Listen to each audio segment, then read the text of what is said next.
আর কে গীতা। অমরেশের স্ত্রী জ্যোতি কিন্তু মেয়েদের একদম পছন্দ করতো না। সে প্রায়ই অমরেশের সঙ্গে ঝগড়া করত। ভগবান আমাদের দুটো মেয়ে দিয়েছে, এর বদলে দুটো ছেলে দিতে পারতো। আমার মেয়েদের একদম পছন্দ হয় না। তুমি সামলেও তোমার মেয়েদের, আমি পারবো না। আহা, সারাদিন ধরে ওই নিষ্পাপ শিশুদের অভিশাপ দিচ্ছ কেন? ওরা তোমার কি ক্ষতি করেছে?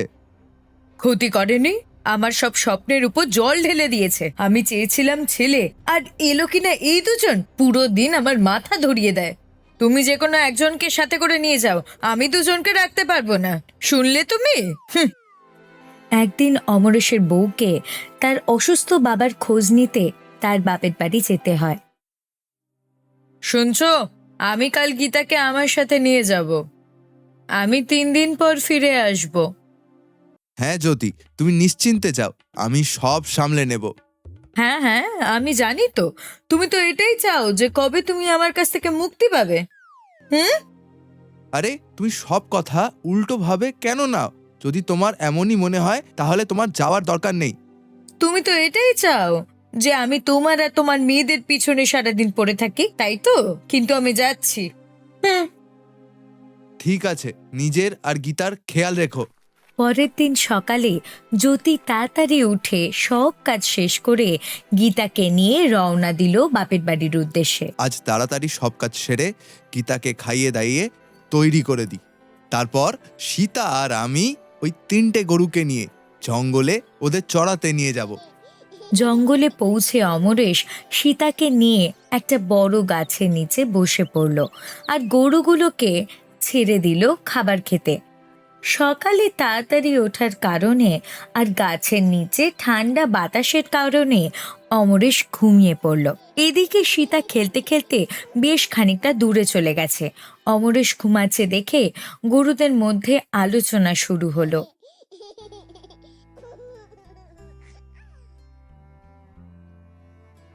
শোনো বোনেরা, তাড়াতাড়ি চলো, সবাই মিলে সীতার কাছে যাই, না হলে জঙ্গলের মধ্যে কেউ ওকে ক্ষতি করে ফেলতে পারে। গৌরী আর বাকি সঙ্গীরা সীতাকে অনুসরণ করলো।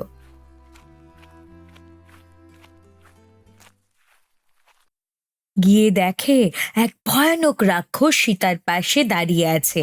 আর রাক্ষস বলল, আরে বাহ, কি কপাল! আজ তো শিকার নিজে হেঁটে আমার কাছে এসেছে, তাও আবার এত ছোট একটা বাচ্চা। আজ কতদিন পর মানুষের মাংস খাবো, কিন্তু আগে একে আমায় গুহায় নিয়ে যেতে হবে। রাক্ষসটা যেই সীতার দিকে এগিয়ে এলো, গৌরী আর বাকি গরুরা ওর উপর ঝাঁপিয়ে পড়লো আর তাকে মারতে মারতে তাড়িয়ে দিল। আজ তো চলে যাচ্ছি, কিন্তু পরের দিন পুরো প্রস্তুতির সাথে আসবো। পরের দিনও রাক্ষসটা সীতাকে ধরার চেষ্টা করলো, কিন্তু আবারও হার মানল। পালাতে পালাতে সে বলল, আরে থাম থাম আমার মা, আর কত মারবি? আরে তোরা সবাই মিলে তোমার হাড় গোড় ভেঙে দিলি, আমাকে অন্তত চলার অবস্থায় তো রাখ। দাঁড়াও, এখনো তো আসল খাবার বাকি, পালাচ্ছ কোথায়? পুরো পেট ভরে খেয়েছি, এখন কোথায় যাবে? সবাই হাসতে থাকলো। আমায় ছেড়ে দাও, আমি আর কখনো এখানে আসবো না, কথা দিচ্ছি। আর যদি কোনোদিন ফিরে আসিস তাহলে আর ফেরত যেতে দেব না জ্যান্ত। রাক্ষস সেখান থেকে এক ছুটে পালিয়ে গেল।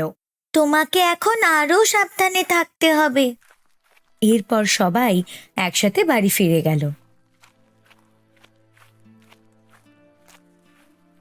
তারপরের দিন সকালে অমরেশ সীতাকে নিয়ে গরু চড়াতে গেল। কিছুক্ষণ সীতার সাথে খেলার পরই হঠাৎ ভীষণ ঝড় শুরু হলো। ঝড় এতটাই ভয়ানক ছিল, আমি কিচ্ছু দেখতে পাচ্ছি না। সীতা, গৌরী, তোমরা কোথায়? সে নিজের হাত দিয়ে সীতাকে খোঁজার চেষ্টা করলো, কিন্তু পেল না। ঝড় বেশ কিছুক্ষণ চলল। যখন ঝড় কিছুটা কমলো, অমরেশ দেখল হায় হায়, আমার মেয়ে সীতা কোথায় গেল? গৌরী আর বাকি গরুগুলোও তো নেই, সবাই কোথায় চলে গেল? হে ভগবান, সবার রক্ষা করো। অমরেশ ঘন্টার পর ঘন্টা চারপাশ খুঁজল, কিন্তু কোথাও কিছু খুঁজে পেল না। হতাশ হয়ে সে বাড়ি ফিরল। দেখল তার দুটো গরু ফিরে এসেছে, কিন্তু গৌরী আর তার মেয়ে সীতা নেই। তোরা ফিরে এলি, কিন্তু গৌরী আর সীতা কোথায়? ওরা নেই? না, আমরাও অনেক কষ্টে এখানে এসেছি। আমরাও অনেকক্ষণ ধরে সেটাই ভাবছি যে তারা দুজন কোথায়। অন্যদিকে জ্যোতি বাপের বাড়ি থেকে ফেরার সময়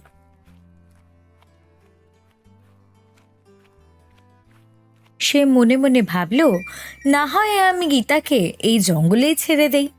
একবার সে গীতাকে একা ফেলে কিছুটা দূরে চলে গিয়েছিল, কিন্তু পরক্ষণেই তার মনে অন্য একটা চিন্তা এলো, আর সে গীতাকে নিয়ে বাড়ির দিকে চলল।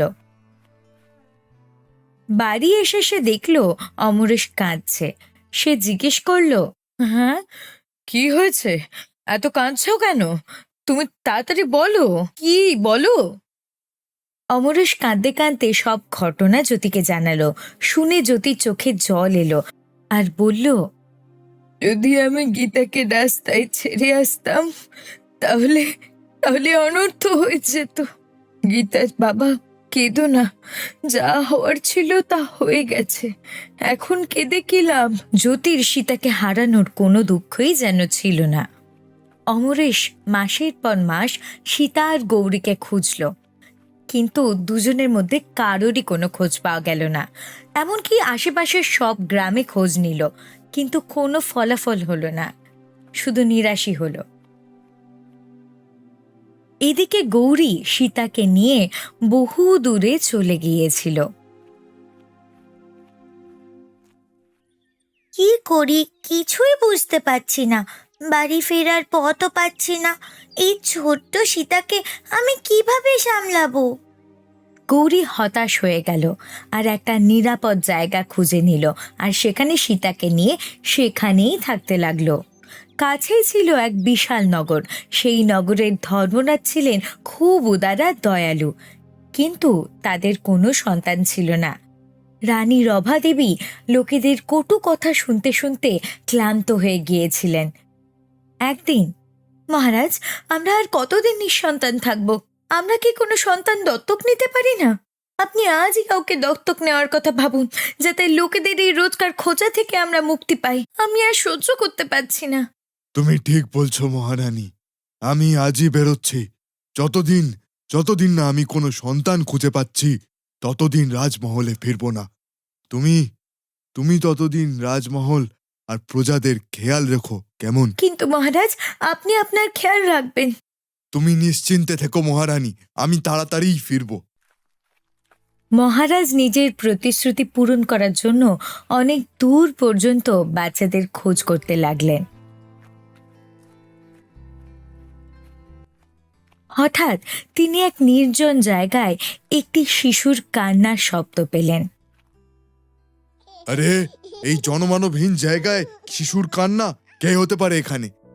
মহারাজ নিজের ঘোড়া থেকে নামলেন আর যেদিকে কান্নার শব্দ আসছিল সেই দিক অনুসরণ করে এগিয়ে গেলেন। কিছুক্ষণ পর তিনি সেখানে পৌঁছে যা দেখলেন তাতে অবাক হয়ে গেলেন। উনি দেখলেন একটি গরু একটি ছোট শিশুকে দুধ খাওয়াচ্ছে। মহারাজ কাছে গিয়ে বলল, হে গোমাতা, আপনি কে? আর কেনই বা এই নির্জন স্থানে এই শিশুটির সাথে কাঁদছেন? মহারাজের কথা শুনে গৌরীর মনে হলো এই লোকটি ভালো মানুষ।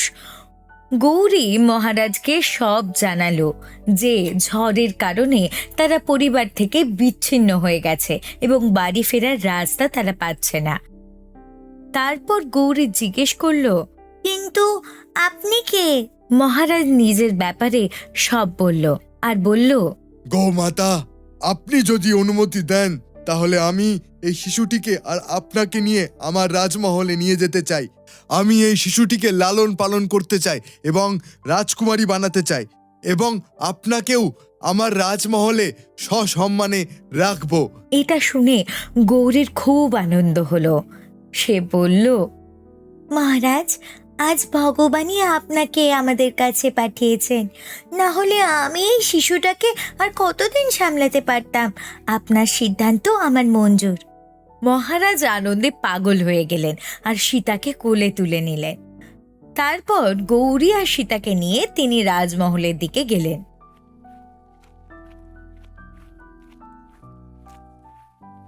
যখন রাজা রাজমহলের কাছে পৌঁছলো, দেখল মহারানী তার অপেক্ষায় দাঁড়িয়ে আছে।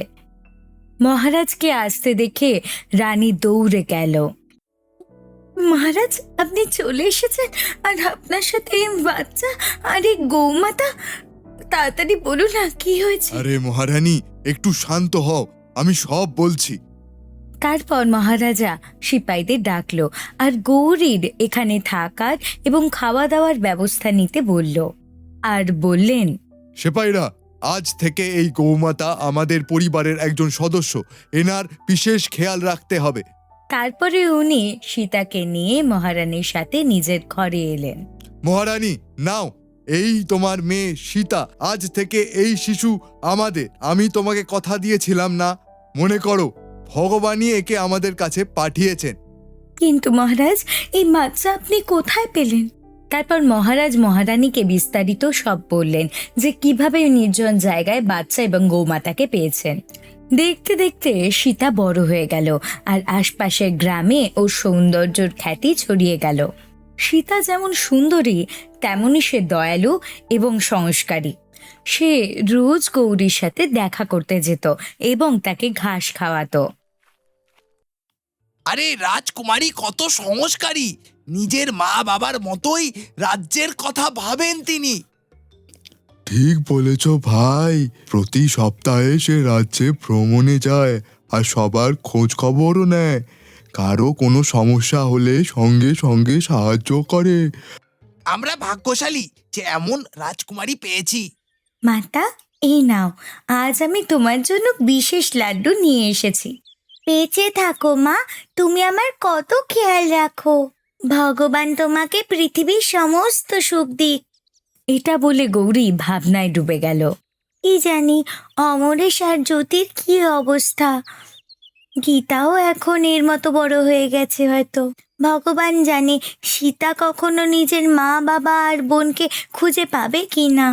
মা, এখন আমি যাচ্ছি নগর ভ্রমণ করতে। মা, আজ আমারও ঘোরার ইচ্ছা হয়েছে। অনেক দিন ধরে সবুজে ঘেরা ক্ষেত দেখার খুব ইচ্ছে হচ্ছে। তুমি আমাকেও তোমার সাথে নিয়ে চলো। ঠিক আছে মা, চলো। সীতা নিজের প্রিয় ঘোড়ায় বসল আর গৌরীকে সাথে নিয়ে রওনা দিল। যেতে যেতে সে অনেক দূরে এক জঙ্গলের পাশে পৌঁছল। জঙ্গল দেখে গৌরী অনেক খুশি হয়ে গেল। কি সুন্দর জঙ্গল।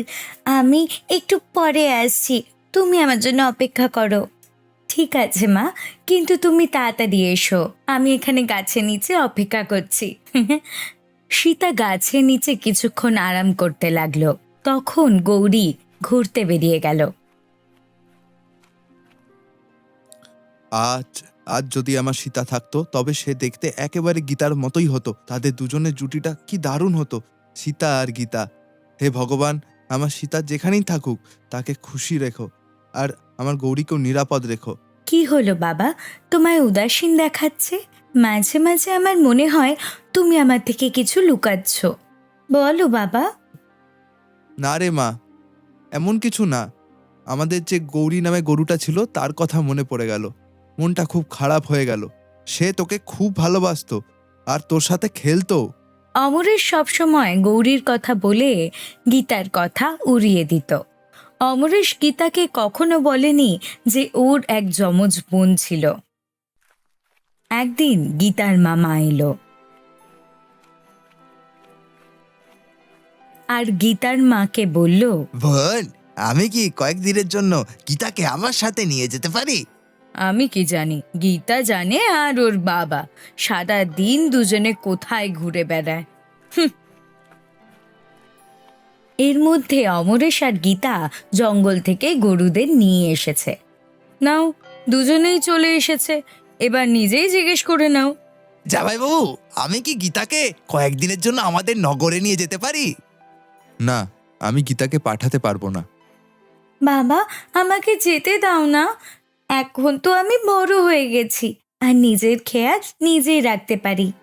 জামাই বাবু, মাত্র 1 সপ্তাহের জন্য আমি নিজেই গীতাকে আপনার কাছে সুস্থভাবে পৌঁছে দেব। এবার তাকে যেতে দিন। আমার মেয়েও তো গীতার মতোই, আপনার চিন্তা করার কোনো কারণ নেই। ঠিক আছে, যাও গীতামা, কিন্তু নিজের খেয়াল রেখো, আর একা কোথাও যেও না কিন্তু। সকাল থেকে হাঁটতে হাঁটতে গীতা আর তার মামা যখন জঙ্গলের রাস্তায় পৌঁছলো, তখন গীতা বলল, মামা একটু এখানে দাঁড়াই, আমার খুব তেষ্টা পেয়েছে আর খিদেও পেয়েছে। ঠিক আছে, তোর মা আমাকে এই ফলগুলো দিয়েছিল, চ এখানে বসে খেয়ে নি। ওরা দুজনে ওখানে বসে ফল খেতে লাগলো। হঠাৎ তারা কিছু একটা আওয়াজ শুনতে পেল। মামা, কেউ যেন আমায় ডাকছে না, কিন্তু এই জঙ্গলের মধ্যে আমায় কে চিনবে? তখনই গৌরী রাস্তা হারিয়ে ওখানে পৌঁছলো। মা গীতা, কেমন আছো? অমরেশ আর জ্যোতি কেমন আছে? আমায় তুমি ওদের কাছে নিয়ে যাও, ওদের সাথে দরকারি কথা আছে। গীতা তখনই বুঝে গেল যে এটা গৌরী। তুমি গৌরী মানা? বাবা সব সময় তোমার কথা বলে, তোমায় দেখে বাবা খুব খুশি হবে। চলো, আমি তোমাকে বাড়ি নিয়ে যাই। তারপর গীতা আর তার মামা গৌরীকে নিয়ে বাড়ির দিকে গেল। তাদের বাড়ি ফিরতে দেখে, গীতামা, তোমরা ফিরে এলে কেন? বাবা, এই দেখো আমি কাকে নিয়ে এসেছি।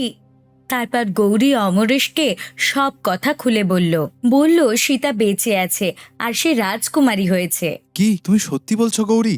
আমার সীতা রাজকুমারী হয়ে গেছে? তুমি কি আমাকে আমার সীতার সাথে দেখা করাবে? হ্যাঁ, চলো, আমি তোমাদের নিতেই এসেছি। শোনো জ্যোতি, আমাদের সীতা বেঁচে আছে। মা গীতা, তোমার যমজ বোন সীতা বেঁচে আছে। দেখো জ্যোতি, তুমি রোজ মেয়েদের অভিশাপ দিতে না, আজ দেখো সে রাজকুমারী হয়ে গেছে। সে আজ আমাদের ভাগ্য খুলে দিয়েছে। তুমি ঠিক বলতে, আমারই ভাবনা ভুল ছিল। আজ আমার চোখ খুলে গেল। আমাদের ছেলে আর মেয়ের মধ্যে পার্থক্য করা উচিত নয়। গীতা মা, আমায় ক্ষমা করে দিস। আমি আমি তোর সাথে অনেক খারাপ কাজ করেছি। এই বলে সে গীতাকে জড়িয়ে ধরে। সত্যি বাবা, সত্যি আমার যমজ বোন আছে? এবার বুঝতে পারলাম আমায় দেখে কেন তুমি উদাস হয়ে যেতে। তখন তুমি আমার বোন সীতাকে মনে করতে। বাবা, আমিও আমার বোনের সাথে দেখা করতে চাই, আমাকেও নিয়ে যাও। হ্যাঁ, অবশ্যই, আমরা সবাই একসাথে যাব আমাদের সীতা মায়ের সাথে দেখা করতে। চলো গৌরী, তুমি আমাদের সবাইকে আমাদের মেয়ে সীতার কাছে নিয়ে চলো। এদিকে সীতা গৌরীকে কোথাও না দেখে এদিক ওদিক খুঁজতে লাগলো। আরে, এই গৌরী মা কোথায় চলে গেল? রাত হয়ে এলো, হয়তো সে আবার রাজমহলে ফিরে গেছে। যাই, আমি গিয়ে দেখি। সীতা রাজমহল এসে দেখল গৌরী মাতা তখনও আসেনি। সিপাহীদের সে খুঁজে আনতে বলল। এদিকে গৌরী অমরেশ, জ্যোতি, গীতা আর তার মামাকে সীতা এবং রাজার সাথে দেখা করানোর জন্য বেরিয়ে পড়ল। রাস্তায় তারা জঙ্গলের পাশ দিয়ে যাচ্ছিল, তখন আরাম করার জন্য সেখানে অপেক্ষা করল। গীতা গৌরীর পাশে শুয়েছিল। তখনই ওখানে সেই ভয়ানক রাক্ষস এলো, যে সীতাকে ছোটবেলায় উঠিয়ে নিয়ে যেতে এসেছিল। আরে, এ তো সেই গরু যে আমাকে বহু বছর আগে মেরে তাড়িয়েছিল। আর এই মেয়েটিও নিশ্চয়ই সেই হবে যে আমার হাত থেকে বেঁচে গিয়েছিল। এটাই উপযুক্ত সুযোগ প্রতিশোধ নেওয়ার। রাক্ষস গীতাকে দেখে মোহিত হয়ে গেল আর বলল, এই মেয়েটি খুব সুন্দরী, আমি একে বিয়ে করব। আমি একে চুপচাপ তুলে নিয়ে যাই। এই বলে রাক্ষস গীতাকে তুলে নিয়ে চুপচাপ ওখান থেকে চলে গেল। কিছু দূর যাওয়ার পর যখন গীতার ঘুম ভাঙল, তখন সে রাক্ষসকে দেখে খুব ভয় পেয়ে গেল আর জোরে বাঁচাও বাঁচাও করে চিৎকার করল। তখনই এক রাজকুমার সেখান দিয়ে যাচ্ছিল। সে গীতার আওয়াজ শুনে সেখানে পৌঁছলো। বাঁচাও, বাঁচাও, আমায় এই রাক্ষসের হাত থেকে বাঁচাও। আরে, এ তো রাজকুমারী সীতা, কিন্তু ইনি এরকম জামা কাপড়ে এখানে কি করছেন? এই দুষ্টু রাক্ষস, ছেড়ে দে রাজকুমারী সীতাকে, নইলে ভালো হবে না কিন্তু বলে দিচ্ছি। ওরে বাচ্চা, তুই আমাকে কি মারবি? ভালো হবে তুই এখান থেকে চলে যা। আমি এই মেয়েটাকে বিয়ে করতে চাই, আর আমি একে কোনো মতেই ছাড়বো না। তারপর রাজকুমার আর রাক্ষসের মধ্যে ভয়ানক যুদ্ধ হলো। রাক্ষস রাজকুমারকে মারতে যাচ্ছিল, তখনই পিছন থেকে একটা তীর ছুটে এলো আর রাক্ষস ওখানেই মারা গেল। রাজকুমার দেখল রাজকুমারী সীতা তার প্রাণ বাঁচিয়েছে। এই দেখে রাজকুমারের মাথা ঘুরতে লাগলো। একবার সীতা আর একবার গীতার দিকে স্তম্ভিত হয়ে তাকাচ্ছিল। সীতা আর গীতা একে অপরকে দেখল আর তারা একে অপরকে দেখতেই থাকলো। তখন গীতা সীতাকে জড়িয়ে ধরল। আমার বোন সীতা, আজ তোমাকে দেখে এত আনন্দ হচ্ছে যে আমি তোমাকে বলে বোঝাতে পারবো না। আমায় গৌরীমা সব বলেছে তোমার ব্যাপারে। এটা তুমি কি বলছো? আমি তো বিশ্বাসই করতে পারছি না যে আমার যমজ বোন আছে। ইতিমধ্যে অমরেশ, জ্যোতি আর গৌরী গীতাকে খুঁজতে খুঁজতে ওখানে এসে পৌঁছলো। গীতা মা, তুমি ঠিক আছো তো? হ্যাঁ বাবা, ঠিক আছি। আর এই দেখো আমাদের সীতা, আর এই সে দুষ্ট রাক্ষসকে মেরে ফেলেছে। সীতা মা, আমার মেয়ে, ভগবানের অশেষ কৃপা যে তুমি সুরক্ষিত আছো। কিন্তু আমার মা বাবা আমাকে কখনো এই কথা বলেনি। সীতা মা, চলো আমরা সবাই রাজমহলে যাই, আর ওখানেই সব কথা হবে। তারপর সবাই রাজমহলে গেল। রাজমহলে সীতা আর গীতা সবার আগে চলল। তখন সবাই ওদের দেখে অবাক হয়ে যায়। আরে দেখো, রাজকুমারী সীতার সাথে তার মতো দেখতে কে? আর এই লোকগুলোই বা কারা? আমারও এটা স্বপ্নের মতোই মনে হচ্ছে। রাজকুমারী ইশারায় সবাইকে ভেতরে যেতে দিতে বলল। যখন সবাই মহারাজের দরবারে গিয়ে পৌঁছালো, সীতা আর গীতাকে দেখে সবাই অবাক হয়ে গেল। মা সীতা, তোমার সাথে এনারা কারা? মহারাজ, এ আমার যমজ বোন গীতা আর তার মা বাবা। মহারাজ এবং মহারানী প্রথমে এটা ভেবে দুঃখ পেল যে তারা যেন সীতাকে ফেরত না নিয়ে যায়, কিন্তু তারপর মহারাজ নিজে তাদের স্বাগত জানায় এবং অমরেশকে জড়িয়ে ধরে। মহাশয়, আমি আপনাকে ধন্যবাদ জানাতে চাই আর আপনার থেকে ক্ষমাও চাইছি। আমরা আপনাদের অনেক খুঁজেছি, কিন্তু যখন খোঁজ পেলাম না তখন সীতাকে আমাদের মেয়ে করে আমাদের সাথে রাখলাম। আপনি গৌরী মায়ের কাছেও জিজ্ঞেস করতে পারেন। মহারাজ, আপনি আমাকে কেন লজ্জিত করছেন? আমি আপনার উপর সন্দেহ কি করে করতে পারি? আপনি তো মহৎ এক কাজ করেছেন। গৌরী আমাকে সব বলেছে। আমি আপনাকে যতই ধন্যবাদ জানাই ততই কম হবে। বাবা, আমি তোমার উপর অভিমান করেছি, তুমি আমায় এসব কথা কখনো বলনি। মা, আমি তোমাকে সব বলতে যাচ্ছিলাম, কিন্তু গৌরীমা বলল যে যখন সঠিক সময় আসবে তখন আমরা তোমাদের সব বলবো। মহারাজ, আমরা আপনার কাছ থেকে সীতাকে ফিরিয়ে নিতে আসিনি। আমরা শুধু আমাদের হারানো মেয়েকে দেখতে আর তার সাথে দেখা করতে এসেছি। আমি জানি মেয়ের থেকে বিচ্ছিন্ন হওয়ার কষ্ট কেমন, আর আমি আপনাকে সেই কষ্ট দিতে চাই না। বাবাই, তুমি খুব ভালো। আমি সত্যি খুব ভাগ্যবতী যে আমি তোমাদের মতো দুজন বাবা পেয়েছি যে নিজের মেয়েকে খুব ভালোবাসে। বাবা, যদি আমরা সবাইকে এই রাজমহলে থাকতে দেই কি ভালো হবে না? আমাকে আমার নিজের বোন আর মা বাবা থেকে আলাদাও হতে হবে না, আর তুমিও আরেকটা মেয়ে পেয়ে যাবে। মহারাজ এবং বাকি সবাই হাসতে লাগলো আর মহারাজ সীতা আর গীতাকে জড়িয়ে ধরল। আজ আমি পুরো রাজ্যে ঘোষণা করছি যে এখন আমার একটি নয়, দুটি মেয়ে আছে। দুজন মেয়ে সীতা আর গীতার বিয়ে আমি খুব ধুমধাম করে দেব। কিন্তু মহারাজ, আপনি চিন্তা করবেন না, আমরা দুজন একসাথে বসে আমাদের মেয়েদের কন্যা দান করব। কিন্তু আমার গীতা তো রাজকুমারী নয় মহারাজ, তাই তার জন্য তো যোগ্য বর খুঁজতে হবে। বাবা, আপনি চিন্তা করবেন না, আমার যমজ ভাই আছে, সে আপনার গীতাকে বিয়ে করবে। অমরেশ, জ্যোতি আর গীতার এইসব স্বপ্ন মনে হচ্ছিল। গীতা, আমরা ছোটবেলায় একে অপরের থেকে আলাদা হয়ে গেছিলাম, আমাদের ছোটবেলা একসাথে কাটেনি, কিন্তু চিন্তা করো না, আমরা একই ঘরে বিয়ে করব। হ্যাঁ মা, সীতা ঠিকই বলছে। আমি এবং রাজকুমার রাম একে অপরকে খুব ভালোবাসি, কিন্তু ওর বাবা বলেছে যতদিন না সে শ্যামের জন্য একই রকম একটি মেয়ে পাচ্ছে ততদিন তিনি আমাদেরও বিয়ে দেবেন না, কিন্তু এখন আর কোনো চিন্তা নেই। আমি মহারাজ চিত্রসেনকে এই বার্তা পাঠিয়েছি এবং তাকে তার ছেলের সাথে আসার জন্য আমন্ত্রণও জানিয়েছি।